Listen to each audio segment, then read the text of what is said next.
Shut up and sit down.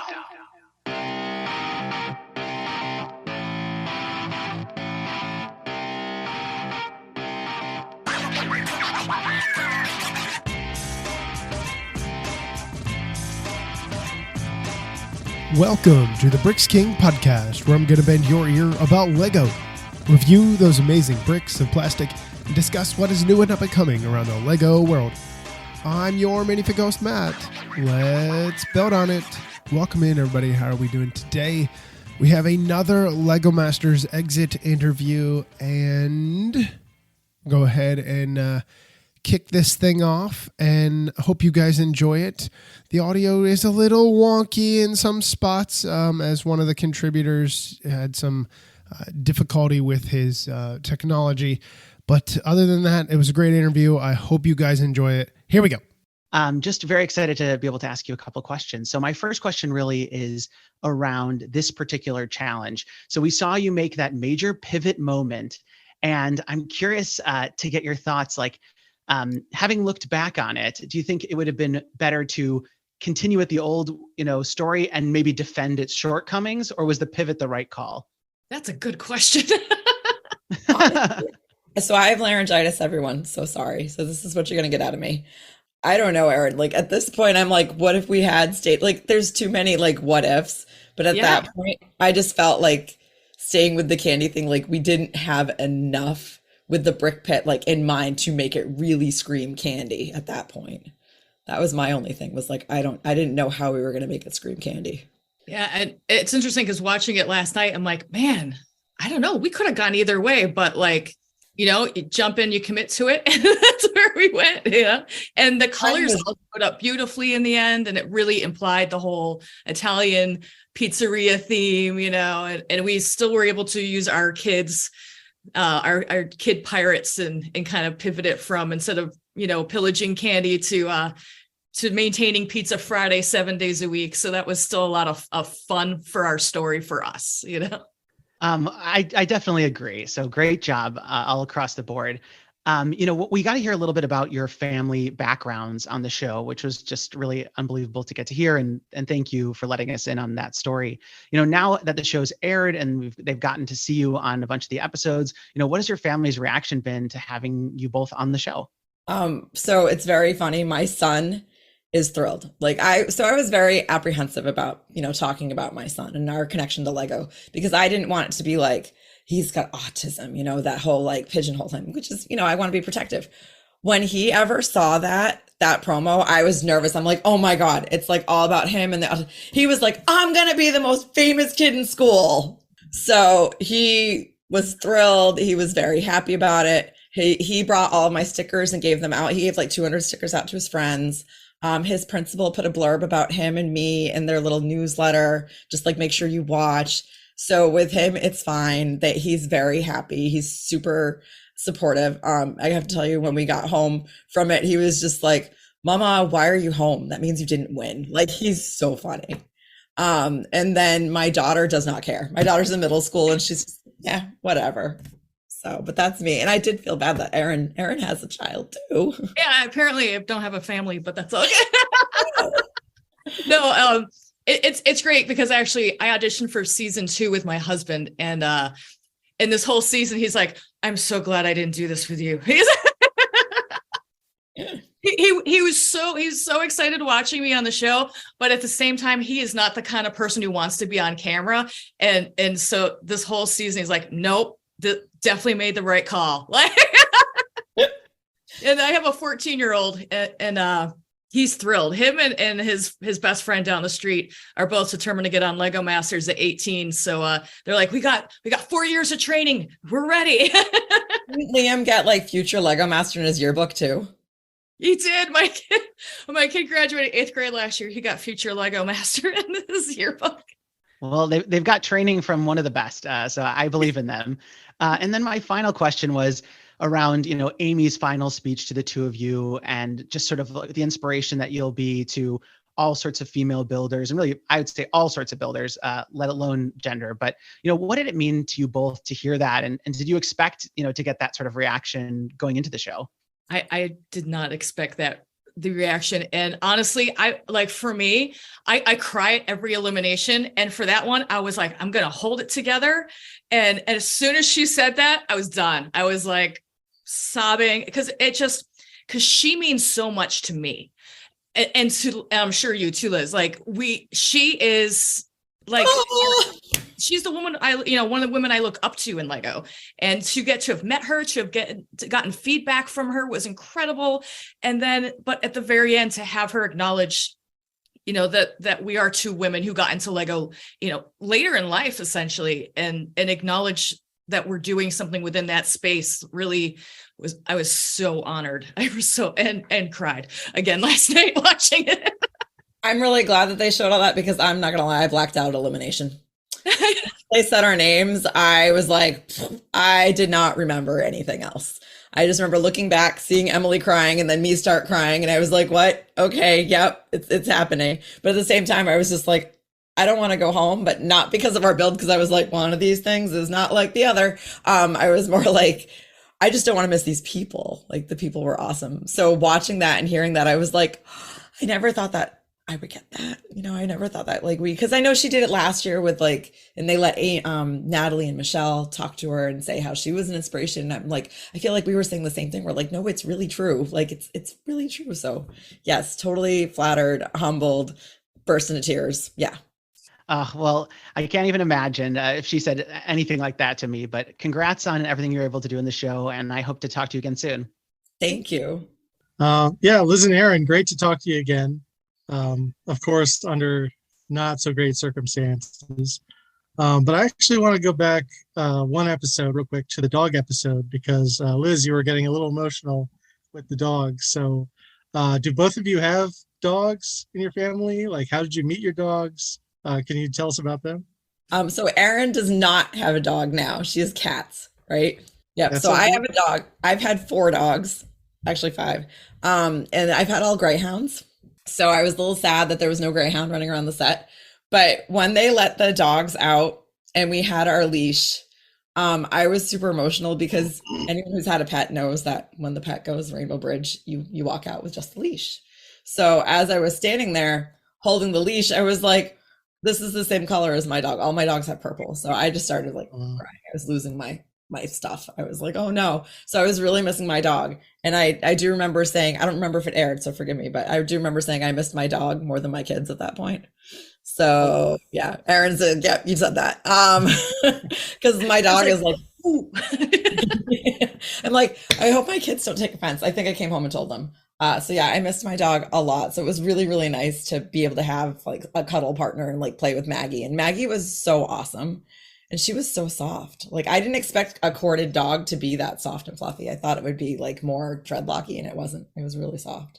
Yeah, I like she said, I have cats. I was absolutely thrilled when the dogs came running out, because man, it was almost kind of like, I think we all needed a little cuddle, a little animal cuddle time anyways at this point. So it was so nice. But then when we got Maggie looks like, I grew up with a Bichon Frise. Yeah. And Maggie's face looks so much like the Bichon I had growing up. So it was really nice to have her and to have that wonderful face to smush during our cuddle times. Oh my gosh. Yeah. And it was like you said, it was almost therapeutic to have them there, because we're so competition, oh puppy. It's awesome. Yeah, that was really surprising. You even got a cuddle break and everything. So that was really nice to see. A whole 5 minutes. Well, we had to measure those dogs too, so that kind of that got a little cuddly too. That was hysterical though. It's I can't get her to butt stand. Where is the face on this dog? Did they give you special tape measures, the flexible? Yeah, we ones, had we had measured the fabric tape ones. Okay, that's cool. All right. Did you think at this point in the competition, going to the pirate ship episode, you're the final all-woman team remaining. Did you all feel extra pressure about that? Yeah, can you tell us about that? Yeah, because I mean, honestly, that we went into this competition as we are really proud to be all-female team going into Lego Masters, especially being people who got into it in adulthood. And then when Christine and Michelle were sent home, it was it kind of made it that first I was really surprised when that happened. So then I was like, okay, we're the last one. We have to make it to the top 3, like have to. I really, really strongly felt that was our purpose. What do you think, Liz? I just remember being shocked when they went home and being like, oh crap, we're left. I'm not gonna lie. I always thought that we would go home before they would. I know Christine, I know her STEM background. I know her ability. I know her skill. And I know she's been building for a very long time with her engineering degree and everything. And I know like Erin and I are awesome, but I'm like, I don't know if we've got the experience because like we said, we're kind of newer builders as adults, right? And then to see them go home, I'm like, this is an oh crap moment. Like we now have to bring it. Like that dog episode, I know we were like, we got to bring it. Like whatever we do, we have to do it. Cause I mean, we're not the best sculptors in the world, but man, we are creative and we are driven, and look at what we did. Like, I'm still so proud that we did that. I'm like, we made that and people liked it and we didn't get shredded. I feel like we have a Sally Field moment every single time we're on that show where I'm like, Jamie or Amy says something. I'm like, you like me? You really like me, you know? So the pressure was there and it was terrifying. But and you look at all the other women and they're supporting a guy, you know, like you've got Emily supporting her son, you've got Emily supporting her brother, you've got Stacy supporting Nick, so I mean, we really felt that role strongly that we needed to represent. All right. And finally, what does the future hold for you two? Are you all working on anything together? Are you planning to attend any cons in the next year? Or what are your general Lego plans? Definitely want to go to some cons. I actually just went to my first one and I had a really great time. So I'm going to do as many of those as I can next year. But for me, I'm actually, I've been getting a lot of phone calls. I had a business prior to the pandemic and I've been working towards reopening it. And that's actually where all my focus and energy is going right now, is doing birthday parties and hosting events. And then I'm starting up robotics workshops at my local library. So I'm working really hard in this space, just in a slightly different way. It's a Lego business that she's reopening. Lego. Yes. For me, I am a con addict, so I'm going to try to go as many cons as I can. And I got Erin to one finally. I was like, you have to come to a convention. So it's my mission. I love shows. I love people. I love public. I mean, I started off dressed up as Elsa with little girls coming to see my Elsa castle. So like, that's my jam. I want to do more of that. I want to do more outreach. I loved the meet and greet. I met so many people. I have no problem. Like, Lego, can you hire me to promote? Because I will do that. I am still keeping my job. Sorry. I'm still going to do my choral director thing if my voice comes back, just saying. But I mean, I'm definitely going to mock more. I want to do competitions online more. I want to get more involved with all of that, but I also want my family, you know, to get involved too. So I don't know. I'm just going to keep building. It's not like I'm like, oh, did that, done, move on, but that's all. And maybe I want to go to Erin's store when it opens. All right. Well, yeah, thank you very much again for your time. It's always a lot of fun with you two. Talking to y'all, and we'll look forward to what you do in the future. Thank you. I'm fighting off something too, so my voice is just as messed up as yours is. It's bad. Liz, so it's okay. So I wanted to touch base with you guys a little bit. Sad that you're here, unfortunately, but I'm glad we get a chance to talk to you guys because your personalities are pretty awesome on the show, or have been to this point. You guys had mentioned some of your personal stuff, you know, like with your son and stuff like that, just family in general. So of any of your builds, obviously we only get to see a small snapshot of any of it.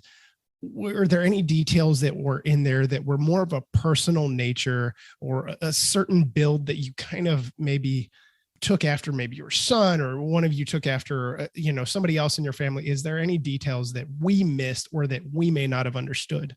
When we had our pirate ship build, I'm sorry, let me restate that. When we had our treehouse, build, that was fun because we talked about our families and planning that one, and talked about our own childhoods a bit and what to do. And what we didn't get to see is I grew up wanting to be a rock star.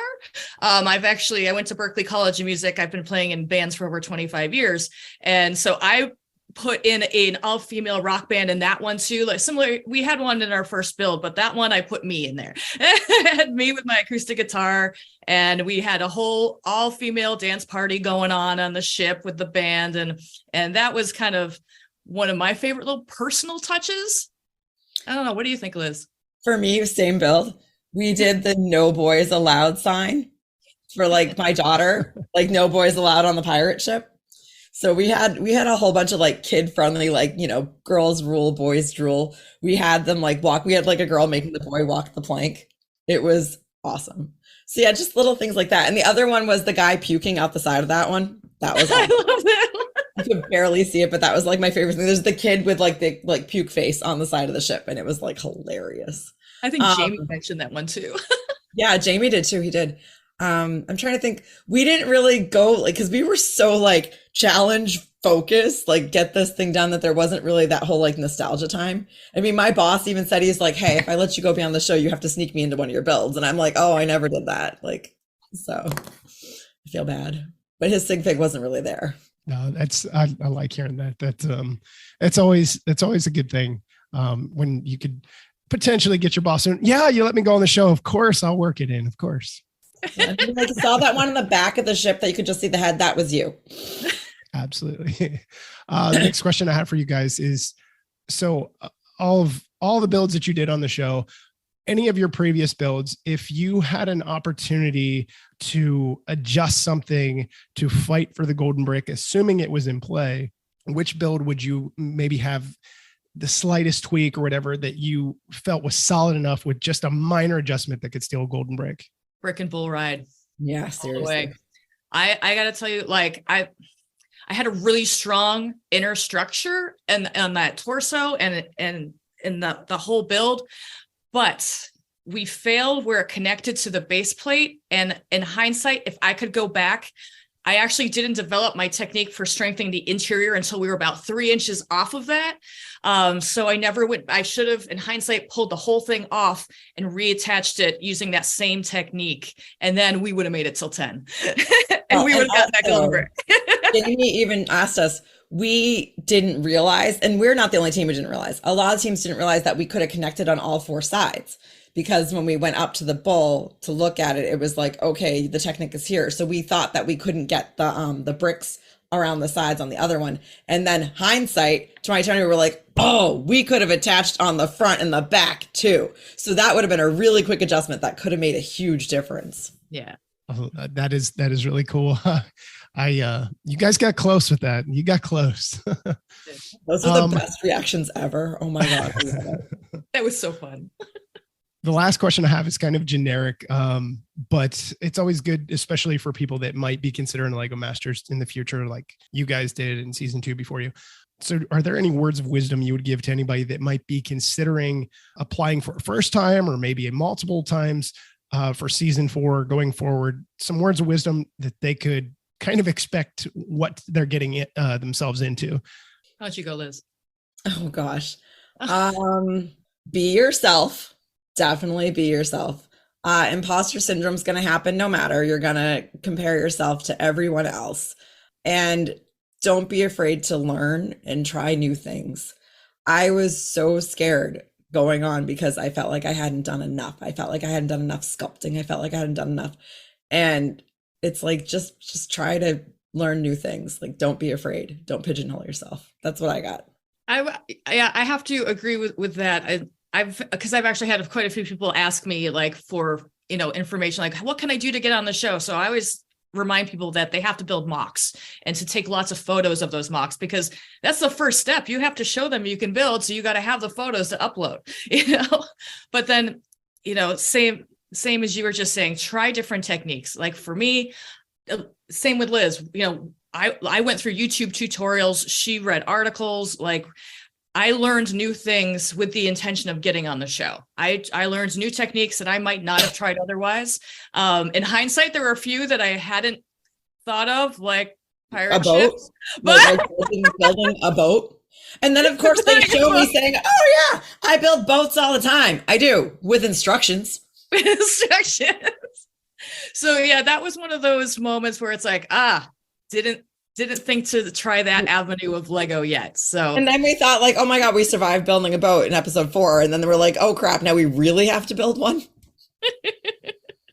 So yes, right. Just trying to, but I think personality wise, like just be yourself. Don't try to pigeonhole, because everyone's like, oh, you're like the Boston moms. You're like, I'm like, no, I legit am. Like my entire wardrobe is like Red Sox, Patriots, blah, blah, blah, you know?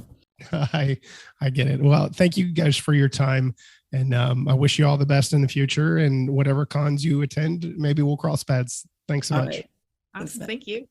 I guess my first question for you, you mentioned that you got into the Lego hobby later in life. So can you tell us a bit about how you got into the Lego hobby? Okay. For me, I got into it through supporting my family's interests. As a family, have been collecting for 18 years, but I was the enabler in my family. I was the one who was going out to garage sales on weekends and picking up bulk brick and scoping out sales. But I mean, for me, I got into it because I opened a business, a Lego themed business, running birthday parties in a small retail store. And I found myself building, displays for my store. And I mean, I've always been a very artistic person, but that's when that kind of became my artistic medium. As I started building displays for my windows, I started building displays. I started building little sets of my own that I could have events for and kids could build to take home, and started printing up directions and putting together the parts for all that. And that's sort of where I started. And yeah, from there, I just kept building more and more. Mine, the show said, like, so I grew up with Lego. The Lego movie was my life. Okay. The first time I saw the Lego movie, my jaw hit the floor and I went, there are others. I was the star system. My brother has a 2-car garage with a ginormous Lego city that is all organized meticulously, and I was not allowed to touch it. Okay. So I've grown up with Lego my whole life, not playing with it. And then when I had children, my daughter, we got it like, Gateway Lego. We got the like little cases and she played with it and it was really cute. And then my son got it, and my son is like obsessed. So my son would go on like safari at the age of 3 and look for Nexo Night sets. And I'd be like buying stuff that I've never even heard of. So I had to go down the rabbit hole. Yeah. My first favorite one, Matt, was the Jestro's volcano lair. That one, I built that sucker and I'm like, this thing is so cool. Like it's got the Sarlacc pit and it's got all this stuff. Right. So I loved building for my kids. And then the more I built, the more I went down the rabbit hole, the more I was on Bricklink and Brickset. And then I found Brick Nerd and then Sortlug. So that rabbit hole just like led to one thing to another. And then COVID hit and it's like, hey, this is great therapy for me. Let's spend a lot of money and make a Lego like basement for ourselves. So that's how I got into it much later in life. But I mean, at the same time, I've been around it my entire life. It was just kind of like, I didn't know my role in it yet. Cool. So if you think back then to when you were just starting to get into this hobby, what advice would you have wanted someone to give you in terms of developing your Lego skill or getting deeper into it? Or make a bigger savings account. Always plan on more space when you're making storage. For mocking, never be surprised at what you can do with bricks. So my favorite thing is I love NPU. I love using random crap. So, I mean, for mock building, I get very intimidated by like, oh, everyone's already done this. So if you Google Lego waterfall, you'll find like 20 other people have done a waterfall and you're like, oh, well, but how can you make it your own? So, I mean, that might be one thing. Like, how can you make something that somebody's already done your own? That would be my thing, right? Yeah, I always advise people not to be intimidated by what you see out there on social media too, because every day I open up Instagram and I see what people have built out of Lego and I'm like, what? Like, so amazing. And it's like, but just because that's someone else's Lego experience doesn't mean you don't get to have your own. And you just build whatever you want, whatever. If you like particular colors, just build with those colors. If you like to make things that move and mix, go just do your thing. Like, there's no wrong way to Lego. And I'm always telling people, even if you just like sorting, that's still engaging with Lego. Sortlug. great. So my last question then, we saw how you had to pivot last episode from one build to another. I'm wondering, because if you're like me, you've probably sat there and you probably overanalyzed the situation and everything that could have happened or didn't happen. So what is the biggest lesson that you learned from your last build? It's interesting. We had an unpacking the episode recently with the cast. And David said something which has really stuck with me, which reminds me of this build, is he said, we only had enough time to build prototypes. We didn't have enough time to build what we would show at a convention. You know what I mean? So this is one of those things, we had such a short amount of time that the pivot otherwise wouldn't have been an issue. It was a time crunch. And honestly, we were kind of just chugging along and what we ended up pulling off in 3 hours, I'm so impressed with. I'm so happy with what we did. But yeah, it's all prototypes. That's exactly it. So with the dog one, I don't know how, but we had time, or I think we just knew we had to figure something out. So we experimented in the beginning. We were like, what's going to have the best look? And that paid off because the judges immediately came over and they're like, we love that you're doing this. And that we agree that's the best one. With the pirate one, we didn't do that whole, what would have the best look for candy. We didn't prototype okay, would this stripe look good? Or if we did it a different way, would that look better? We just ran with it because we were panicked for time. Right. So that, I think, everything is a prototype. And if we had more time, yeah, we would probably rip it up and fix it. Because they show Aaron saying, should we rip it off, take it again? I'm like, no, we don't have time to do that. It's what are we going to do? So yes, that's the biggest lesson, is everything's a prototype and you can always take it apart and put it back together again. That's the beauty of Lego when you have time. Yeah, I was definitely looking at that clock when they announced how much time you have. And I was like, I couldn't do that. In any case, that was it for my question. So thank you very much for your time. Thank you. Liz, hey, Aaron, I'm from Brickset. And what an awesome run you two had. That was amazing. And I'm also so thrilled that you're members of WBI. So we got to follow you that way too. So yeah, go girl power. I think that your builds are amazing and so much fun. So the first question I have for you is, as you know, especially in the beginning of the season, there's so many teams and so many great builds, and each one gets featured on the show for 5 seconds. Are there any details that you haven't already mentioned that you're particularly proud of that did not get shown on the show that you'd like us to know about? Sorry, I'm taking my tea. Ready? Jurassic World, the gem mine. Hello. We had a gem mine that the dinosaurs blew up, and they show the mountain and the dinosaurs and the trucks, because the trucks were amazing, right? But we had this killer gem mine that the light hit it in the back and they all glowed, and they didn't show that at all. I was so bummed about that. And then I don't know, I think they showed too much of the dog. Everyone saw the holes underneath the fur. I was like, no, back up, don't go so close. And then they didn't show my staircase on the pirate ship. I had a really cool staircase that I really liked, and Jamie mentioned it, but they didn't show it. I know with our ukulele build, I don't think the beauties showed that we actually had 3 motors going in that one, along with the lights. I was so mad about the lights. So we were motor people. I'm sad that we didn't get to show off more of that, because we actually taught a couple of the other teams how to program. Okay. So we taught other teams how to program. And that very first one, we had 3 motors. We had the lights going, and I had a program where they were blinking alternately. And then Aaron had the remote running for the thrusters. And then we had another one running to make the zero gravity rock band spin. So we didn't get to see all that in action in the beauty. Yeah, right? A lot of the other stuff that I think about is not so much, the details. I mean, I know Liz mentioned before, with the treehouse build, we had the boy, the kid puking over the side. That was kind of a really amusing little detail. But a lot of the stuff that I think back on has to do more with the structure. When we think about our dog build, I'm really proud of that interior structure and how the neck and the head were really strong on that one, and how we added battery boxes full of batteries to the rear of that dog so it wouldn't go. It wouldn't fly forward. And we were watching everyone test. We actually didn't test that build, and we were watching everyone test, and they were all top heavy from the heads. And Erin was like, I'm gonna go, because we were like, what if we had boat weights? Because we're boat weights. And she's like, let's go get hubs. And I was like, brilliant, let's go get hubs. So I think we had two Do we have 2 of them back there? 2 or 3, something like that. It was like, Then whatever. I had to rework the legs. I had to rework the legs to get them to go around them so they wouldn't fall off. So I mean, that kind of stuff. I wish they showed our structure for that, or even the inside structure for the Root and Toot and Tootie. I was so proud of. I was really hoping, because we had a whole conversation with Jamie about that. So it didn't make And it. The Spurs. The Spurs. Those blasted Spurs. So the Root and Toot and Tootie, I just made these stupid little star Spurs that every time you sneeze, they would fall off, or you would look at them funny and they would fall off. And they were so cute, right? And Amy even commented on them. She was like, I love the Spurs. They're so cute. And then after the bull ride, the Spurs were still on the thing.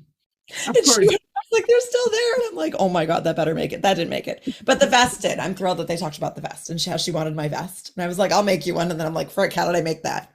I forget. That's great. I think this is the first time out of all the interviews that I've done with Lego Masters contestants where somebody said that they wish the camera had shown less of a particular build when you talk about that. You hope that it wasn't zeroing in on the dog. We ran out of parts. Okay. We ran out of parts. We depleted the brick pit of parts. I think that's a win, honestly. I think that's a win. My next question is, I think I may have asked this before, but I'm going to ask again. What was the biggest adjustment for you building on set versus at home? Running to that brick pit to find everything. I have a level of organization in my house and I know where everything is, or pretty much where everything is, but that learning curve never got a lot better after the second episode. Like first episode, everyone was lost. And after that, it's like, I remember it's in this general direction and I wouldn't even look it up anymore. I would just go and start pulling out drawers. But that was a major, that made it, that ate up time. That was tough. I think a major adjustment was building with somebody else. Because at home, I build by myself, or I build with my husband as my assistant. I'd be like, can you hand me this, or can you find me this, or you can ask me this. But like building with somebody else, it's like, oh, right, you have skills too. How do we do this? So it was nice. We kind of could, it's like, well, what's your strength? What's my strength? How can we incorporate these 2 strengths and make something amazing? And that was fun. Yes. Well, you made some pretty amazing stuff. My last question is interactions with Amy, Jamie, Will Arnett. Is there any particular one that you'll remember in particular that may or may not have been caught on camera?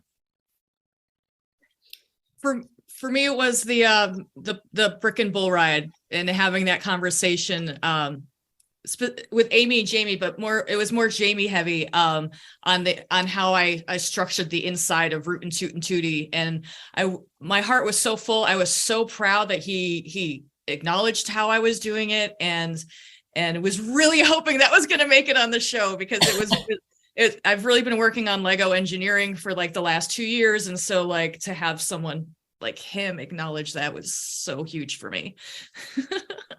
I got all my Jamie Amy moments, although no, I didn't. That's a lie. The second one, the Jurassic World episode, right? I am a burp builder. I cheat. I use burps all the time, right? So when we actually pivoted in that episode too. Thank you very much. We pivoted successfully in that episode. And when we did the mountain, I had made mountains before and learned really quick, like what looks good and what doesn't. So I was meticulous about making my mountain. I didn't want any holes. I didn't want it to look this way. And Jamie's first words that I remember him saying were, wow, you really know how to build a mountain. And I was like, oh my God, Jamie just said, I know how to build something. I could die happy, right? I know I'm on the TV show, but that means squat. It came from Jamie. Like, there we go. Now it means something, right? So there was that. And then the Will moment of jumping rope with the NASA tether. Right? That was in a commercial for all of like half a second. But David and I, in the first episode, where everyone is still like, what the heck is going on? We have no idea. Will pulls out like this like 30-foot NASA tether. That's probably like $2 million for all I know, right? And David and I run over the brick pit and we're running back and I just stop and David just stops. Will's holding it. And I was like, it's like a jump rope. And Will goes, yeah, let's go. So David and I are holding bricks and we're jumping rope with this like $2 million NASA tether. Will gets around once and it stops. And both David and I are like, oh, that failed. And Will goes, do it again. So we did it again. And we had like a rhythm going and it was amazing. And it never made air, except for the commercial for like 3 seconds. So yeah, I jumped rope with like a NASA tether on Lego Masters. That is awesome. This is why I asked this question. I love hearing about these things. Well, I could ask you questions for the rest of the hour, but other people get to. So I am looking forward to seeing you both at a convention. Aaron, you've got to make it to Brick World Chicago next year. Definitely. I think that's the one we're all going to aim for is Brick World Chicago because it's more central for the West and the East Coast people. Awesome. I'll see you all there. Okay, thanks. Thank you.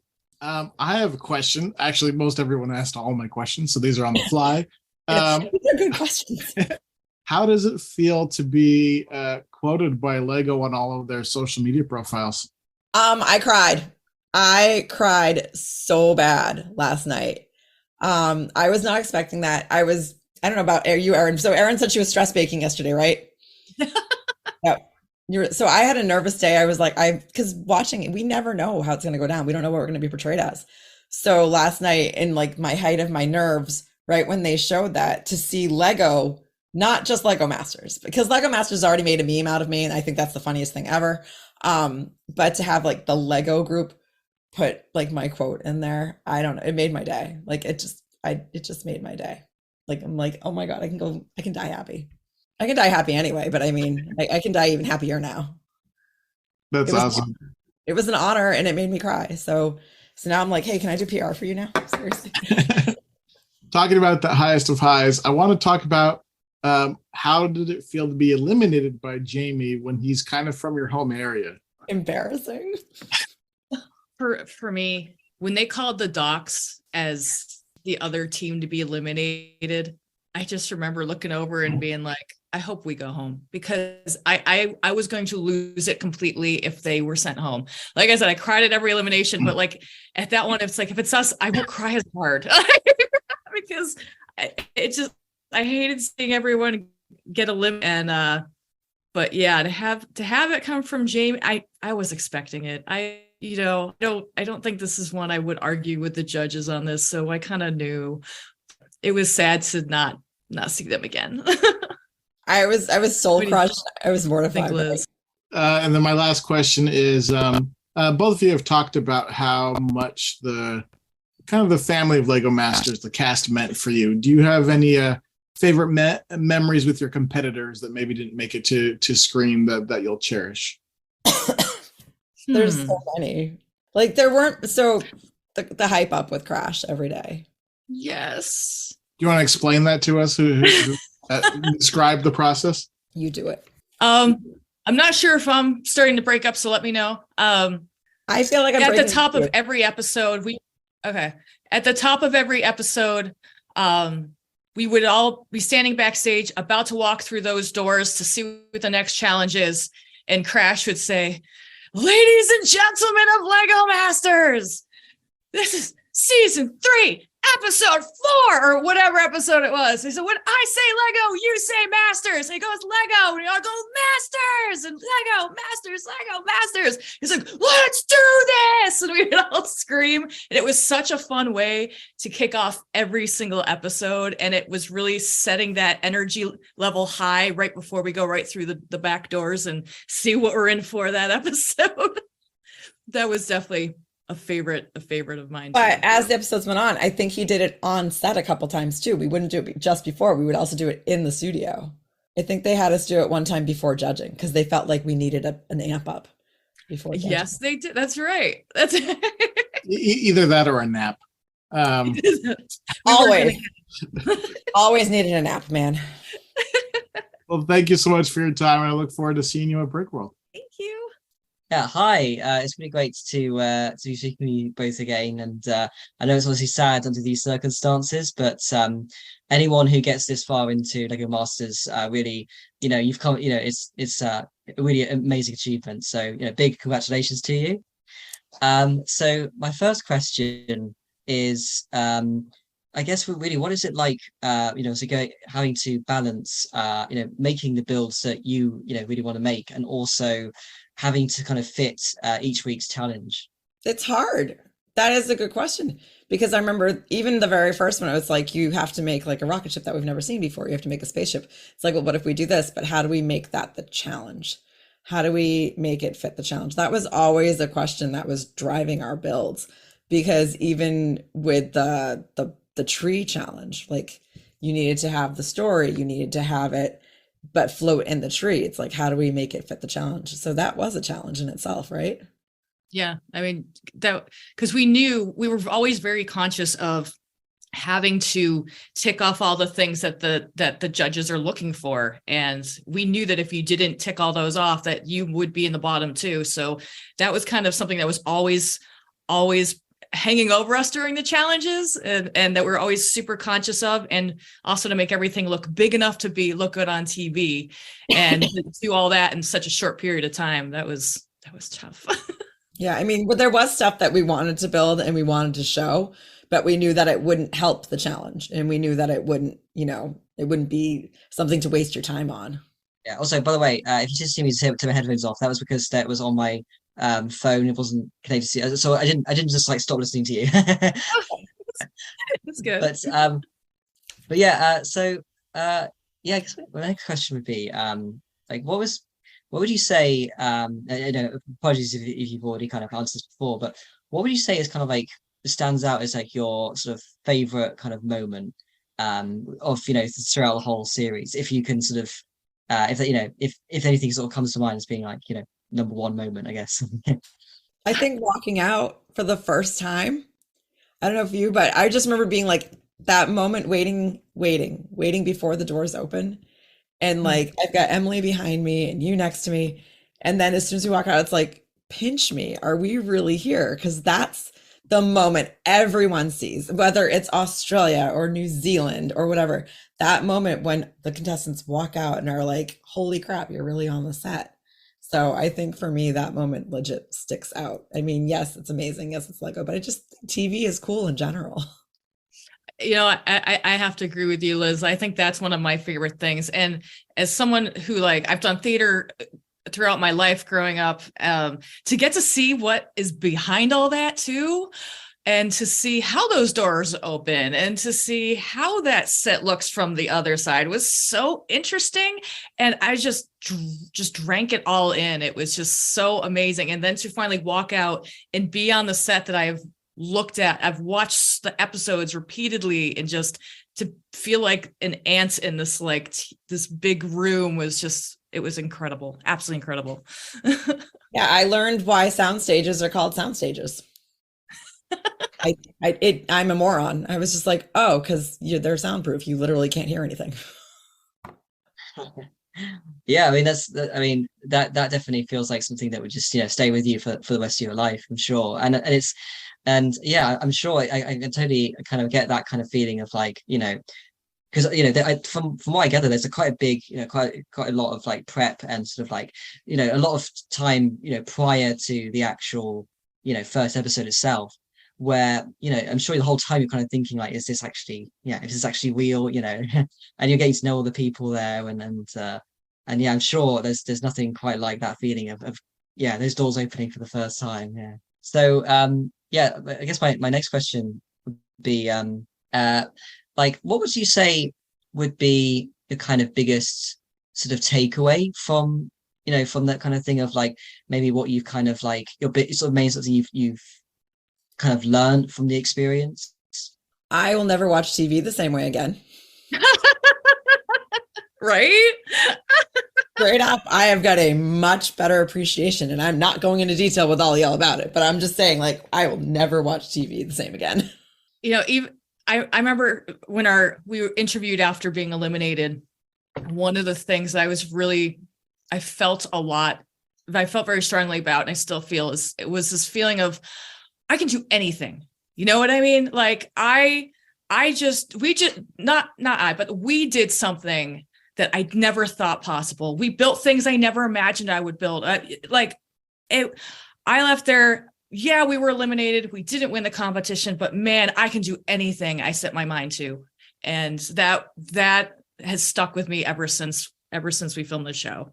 Yeah, absolutely. I think as well, I guess the old sort of thing of like, everyone's a winner kind of thing is a bit of it sounds like a lame thing, but like, I definitely think that like, your kind of, your impact on the show and like, the amount of people that would have seen you, throughout the series. I think like that's, people are going to remember you and from that. And, obviously that your builds are incredible. So I definitely think that, obviously, huge congratulations for obviously being on the show, being on there as long as you have, and having the impact you had. Yeah, it's just really incredible. Thank And you. it's also, thank you so much for joining us again. And well, that'll wrap up the interview with Liz and Aaron. Unfortunately, they are no longer available on Lego Masters to be able to compete for that coveted title, but they were a great interview. I had a blast talking to them. There was some stuff there in the beginning, and then in the end that you guys obviously didn't get to hear because it wasn't really like interview stuff. It was just kind of chit chat, but some really good stuff. There will be another recap show coming soon for the most recent, because there were 2 episodes that aired this week of Lego Masters US. So look forward to that one here soon. And we've got some other review things that are going to be coming up as well. Until we meet again, I'm your Minifigure host, Matt. Let's build on it.